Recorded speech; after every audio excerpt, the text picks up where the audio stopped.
Olá pessoal, hoje vamos falar sobre práticas integrativas e complementares em saúde.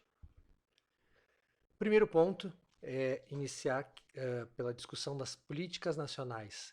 E a Política Nacional de Práticas Integrativas e Complementares em Saúde ela é datada de 2006, né, pela Portaria 971.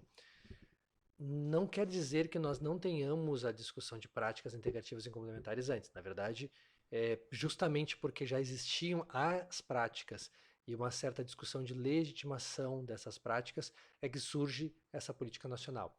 E a política ela vem também na esteira de um movimento internacional da Organização Mundial de Saúde de reconhecer sistemas médicos complexos, ou seja, uma forma institucionalizada de terapêutica, diagnóstico e tratamento, que são também denominados como medicina tradicional, complementar e alternativa. Esse é o nome dado internacionalmente para essas práticas. E aí nós temos uma diferença conceitual bastante importante que precisa ser feita. Primeiro, e vamos partir do modelo mais extremo para o outro, que é da medicina alternativa. A lógica aqui de medicina não é o exercício da profissão médica como nós entendemos, mas sim um conjunto de estruturas que faz diagnóstico, tratamento, uma formação específica. Então, nós temos, por exemplo, a medicina tradicional chinesa, também é uma medicina. A ideia de ser medicina alternativa, o nome alternativa é que você faz uma opção, você escolhe. Então, uma medicina alternativa significa eu quero ser tratado pela medicina, vamos pegar o exemplo da medicina tradicional chinesa, eu quero ser tratado num serviço de saúde pela medicina ocidental ou pela medicina tradicional chinesa. Eu faço uma opção. E uma opção alternativa significa que eu não estou fazendo uma junção das duas, eu vou para um lado ou para o outro. Você também pode não ter uma medicina alternativa, mas você pode ter práticas alternativas. As práticas alternativas significam que você está trabalhando dentro da mesma lógica, por exemplo, da medicina ocidental científica, mas usa algumas práticas no lugar de uma outra. Por exemplo, fazer uso de um chá medicinal culturalmente já consolidado, ao invés de tomar aquele remédio. Isso é uma prática alternativa. No Brasil, nós não temos legalmente a possibilidade de práticas e medicinas alternativas. Por quê? Porque existe uma questão das profissões de saúde de terem impedido a possibilidade do alternativo. No Brasil, as profissões elas são muito mais regulamentadas e regulamentadas no sentido dos conselhos e das categorias profissionais do que alguns outros países. Então, alguns países eles instituem as possibilidades alternativas e profissionalizam esses espaços. No Brasil, nós, pela organização principalmente das profissões existentes, elas colocam essas práticas ditas alternativas dentro de especialidades de profissões já existentes. Então, nós temos 14 possibilidades de profissões dentro da área da saúde e nós temos especialidades que vão puxar para esse tipo de práticas integrativas. E aí nós temos as medicinas complementares e práticas complementares. Medicina complementar é quando você agrega um elemento de uma medicina própria, por exemplo, da medicina Ayurveda, por exemplo, da Índia, e agrega complementando a medicina ocidental. No Brasil, nós também não fazemos isso. No Brasil, a gente opta pelo modelo mais, vamos chamar assim, restrito, que é de práticas complementares. Isso significa que, a priori, todo profissional que faz uma prática complementar, ele é um profissional graduado em uma profissão da área da saúde e aí ele incorpora algumas práticas. Existem terapeutas ou pessoas que não têm uma formação clássica da área da saúde e exercem práticas integrativas e complementares? Existem. Geralmente são registrados como terapeutas holísticos, terapeutas complementares, alguma coisa nessa lógica, mas o sistema de saúde não tem a possibilidade de incorporar esses profissionais. Então, ele sempre incorpora profissionais formados ou graduados nas áreas clássicas da área da saúde com essa formação complementar. E qual é o propósito das práticas integrativas? Estimular mecanismos de prevenção e de recuperação naturais. O pressuposto das práticas integrativas é que elas são menos agressivas que as práticas usuais que nós temos. A ênfase na escuta acolhedora e do vínculo, particularmente porque muitas das práticas integrativas já têm um certo pressuposto e eu não gosto muito desse termo, mas é um certo pressuposto holístico, assim, de compreender um conjunto de necessidades das pessoas associados ou alinhados com a necessidade terapêutica e uma visão ampliada do processo de saúde e doença.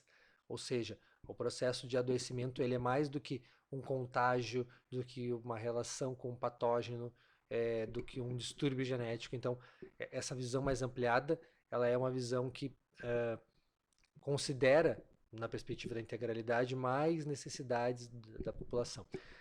É importante também nós destacarmos que as práticas integrativas, elas também vêm na esteira já de uma demanda de parte da população e que parte dos profissionais da saúde já respondia a isso, seja porque acreditavam nas práticas ou seja porque viram como um nicho de mercado, então já existiam muitas práticas, só que não se tinha uma institucionalização como sistema de saúde.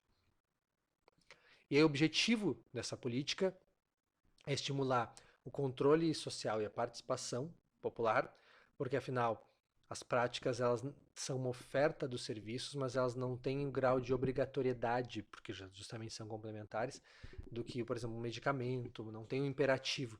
Então a população procura, por mais desejo autônomo, de uma terapêutica outra. Geralmente a população busca como uma tentativa de ser alternativo, mas o serviço formalmente oferece como complementar.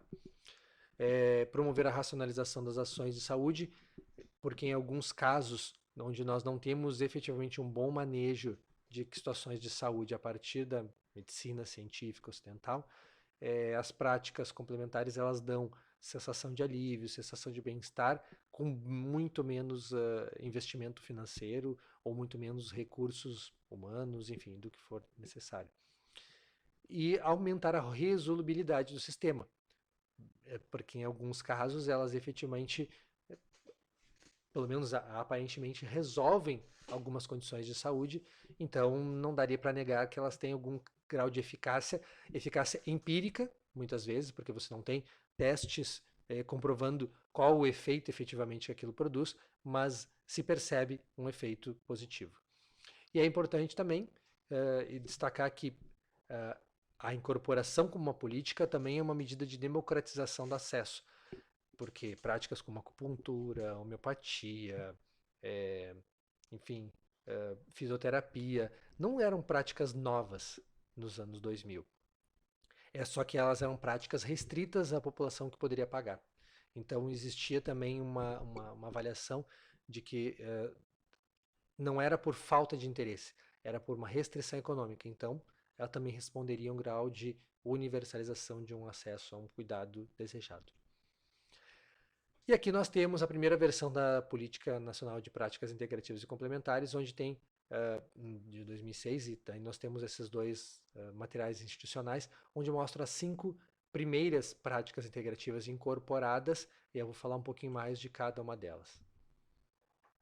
Nós temos a medicina tradicional chinesa, e a medicina tradicional chinesa barra acupuntura, porque em alguns lugares ela veio como medicina tradicional chinesa, em algumas regiões, e aí incorpora uma lógica completa, com exercícios, alimentação, em outras com a prática da acupuntura, né, o agulhamento de pessoas. E a ideia da medicina tradicional chinesa ela é um sistema médico que se originou na China e que faz uma relação naturalista, ou seja, que o que nós sentimos, experimentamos como adoecimento tem relação com o que está acontecendo ao nosso redor, com as nossas relações, com o contexto natural que nós vivemos. Se baseando principalmente em 2 princípios, do Yin e do Yang, dos opostos complementares, aquele símbolozinho preto e branco, e teoria de 5 movimentos, ou 5 elementos que estão em tudo e em nós. Então, no caso, madeira, fogo, terra, metal e água. Nós temos também como uma das PICs, as plantas medicinais e fitoterapia, e aí tem essa separação, porque a fitoterapia muitas vezes ela é dependente da existência de um princípio ativo identificável, particularmente por profissionais bioquímicos, farmacêuticos, biomédicos. Só que muitas vezes a planta medicinal usada tradicionalmente, por exemplo, comunidades indígenas, comunidades quilombolas, população rural, ela não tem esse princípio ativo claramente identificado. é o que eu brinco popularmente que é o chá da avó, né? Então, mas muitas vezes ele tem um efeito empírico uh, uh, imperceptível e então a ideia era que fizesse uma certa valorização. Algumas unidades de saúde, inclusive, desenvolvem hortas comunitárias para a incorporação dessas plantas medicinais com apoio, de novo, daí da população, inclusive, porque muitas vezes quem sabe e domina o conhecimento não é o farmacêutico, não é o médico, não é o enfermeiro, é a benzedeira do local. Esse é muito comum em regiões como o centro-oeste, região norte do país, aparece bastante importante. Nós temos a homeopatia ela não é desconhecida muito aqui no sul do Brasil, e ela é um sistema baseado na lógica da lei do semelhante, ou seja, que semelhante cura semelhante. Então, se você tem febre, é administrado uma medicação que desenvolve sintomas parecidos com febre. E aí a lógica é que ao ingerir algo que causa um sintoma parecido, os sintomas se anulam e você melhoraria. Lembrando que isso tem a, a intenção de atuar num outro plano que não é exatamente só físico, biológico, entendendo que tem mecanismos sutis. A homeopatia, inclusive, ela trabalha com a ideia da sutilização do tratamento. Quanto mais você dilui o medicamento, mais forte ele vai ficando. Por isso que o medicamento diluído 10 vezes, ele é 10 vezes mais forte do que o medicamento concentrado. Algo que é um contrassenso à lógica que nós geralmente temos de pensar na medicina ocidental, científica, moderna, de que onde tem mais efeito, né? Então, esses são alguns exemplos da homeopatia. Termalismo e a crenoterapia, que não é muito popular aqui, porque nós não temos essa característica, mas em várias regiões, de novo ali no centro-oeste, mesmo no nordeste, que é a ideia de utilizar a água, principalmente água mineral, como finalidade terapêutica, e pode ser águas aquecidas, pode ser águas sulfurosas, pode ser água do mar, eventualmente, com algum grau de tratamento. Então, existem muitos recursos terapêuticos para idosos em regiões como Gravatal, enfim, que tem a popularização das termas terapêuticas. Né? Então, essa é a linha do termalismo e da crenoterapia. E por último, a medicina antroposófica, que eu sempre acho bastante difícil da explicação em relação a ela, porque ela não é naturalista, mas ela é vitalista, daria para dizer. Então ela parte do pressuposto que o homem tem uma série de elementos além do físico, que seria o vital, o anímico, que eles chamam, e o espiritual. E a ideia é que os medicamentos ou todas as terapêuticas elas interagem em vários níveis. Né? Isso de novo, não está trabalhando na lógica de uma comprovação científica específica e por isso é incorporada como complementar. Ao fazer isso, acabou acontecendo um impulso das práticas integrativas e complementares para além das 5 mais reconhecidas. Então aqui esse quadro eu trago apenas a título de exemplo, que é uma compilação de terapias alternativas e complementares que estavam disponíveis no município do Rio de Janeiro, né, no período ali entre 2000 e 2003. Lembrando que isso é um pouco antes da política nacional. Essas práticas colocadas não são promovidas pelo sistema de saúde oficial. Podem ser profissionais da saúde que fazem uma especialização, alguma coisa dessa ordem. Mas nós temos uma grande diversidade, inclusive algumas muito difíceis até de nós entendermos como funcionam, de serem pouco conhecidas. Por isso que uma política ela também acaba fazendo uma certa separação entre o que está mais consolidado ou pelo menos com algum grau de aproximação científica e porque algumas dessas terapêuticas nós efetivamente não só não temos uma comprovação de eficácia científica, mas nem muito de eficácia empírica. Não se sabe com quantas pessoas isso melhorou. Enfim, tem uma série de questões técnicas aí envolvidas. Depois da política nacional, a intenção era que os estados e municípios desenvolvessem políticas próprias, inclusive porque tem uma política nacional, envolve um recurso direcionado para isso.